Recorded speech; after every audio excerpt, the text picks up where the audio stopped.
The persona in the Philippine folk literature. So in the literary criticism, the persona is sometimes used to refer a person figuring in, for example, a poem where someone may or may not represent the author himself.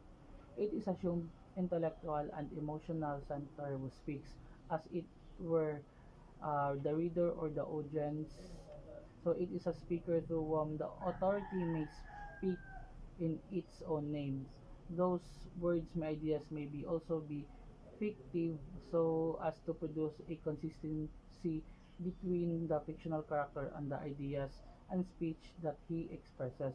So in the story of Manuel Aguilar's How My Brother Leon Brought Home a Wife, so Baldo is the person through whose eyes the homecoming events are perceived. So he is the eye of the story. The language of the story has been crafted to be consistent with him. So the perspective, the eye, and the assumed storyteller is the persona.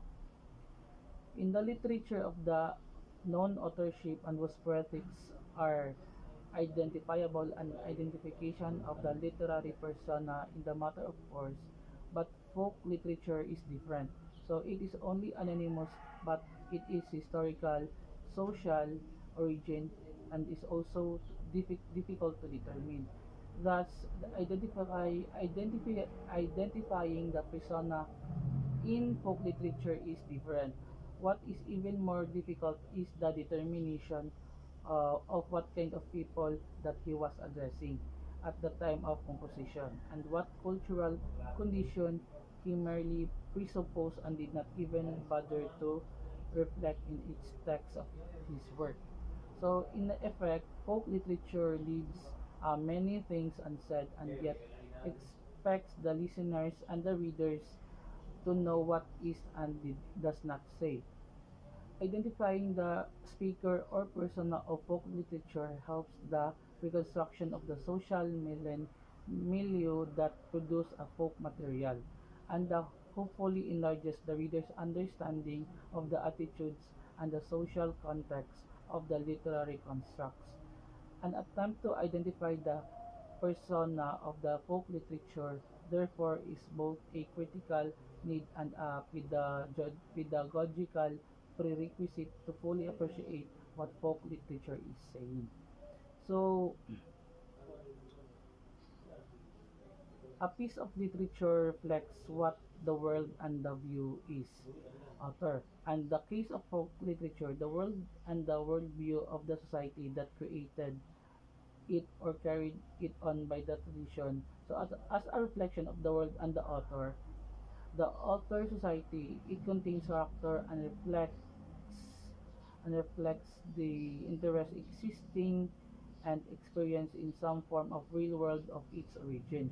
So as a reflection of the worldview of the author and social segmental author, so it reflects the attitudes and values assumed to be favorable to the author and the unfavorable to the people or class the author considered the inimical, or at the least prejudicial or of his interest. Thus, for example, it is assumed normal that members of ruling class would be interested in legitimizing their rule, in strengthening their hold on their subjects, and in disdaining whatever puts them in the unfavorable light.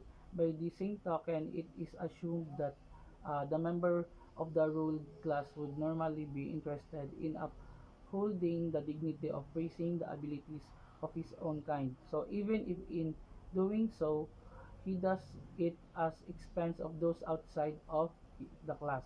So the ruling class, so for example, it is of course also assumed that it is possible for a member of another class to write a favor for another class. So either because he is caused to do so, or because by cultural subjugation.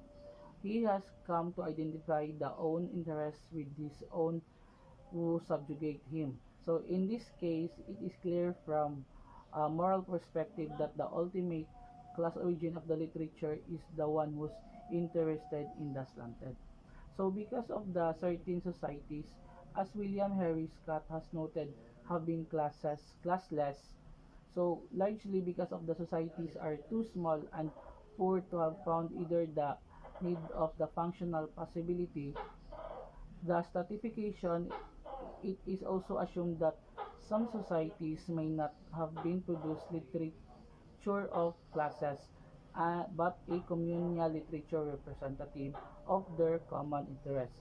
So we should also notate more changes composition of the folk in Philippine history. So in the pre-colonial times, the term folk would have been excluded.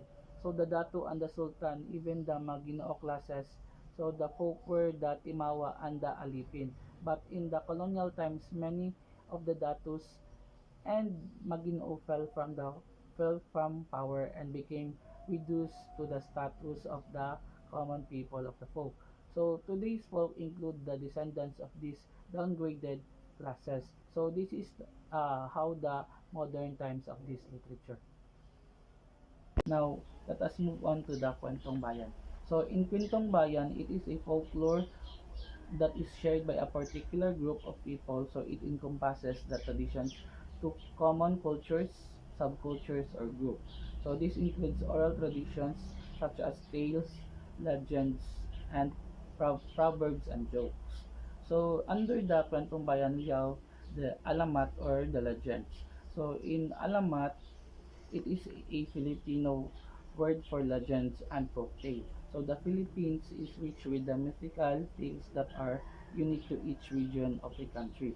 So the examples of these are Alamat ng Pinya, Saging, Bawang at maraming pang iba. So in the Alamat story, we can get a moral lesson of it.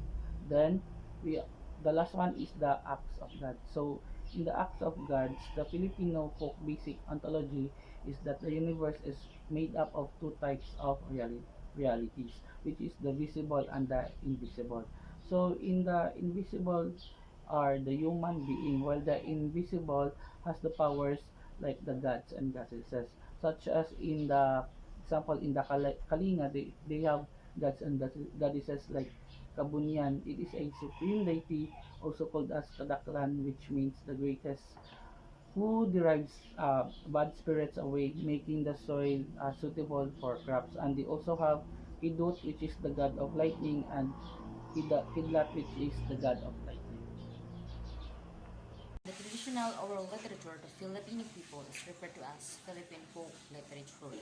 So since the Philippines became a single ethno-political entity, many kinds of folklore have evolved as well as um, the historical folk literature of the country's many ethnic groups. Uh, this article distinguishes folk literature as the source from which Philippine mythology emerges, despite the fact that there is a clear distinction between the two. It is part of Philippine folklore, a broader category that also encompasses other cultural components like folk beliefs, customary, customary, customary law, and material culture. It is important that we know about the persona in our Philippine folk literature because our local myth and legends give us insights into a local history and also belief. So people get a sense of where they belong from the local legends. The legends behind place names helps us or people to understand the history of our country, even though from the local legends. The legends behind place names helps people to understand and the history. Legends may not be totally true. Folklore, we are given a glimpse of how an our ancestor lived in simpler times.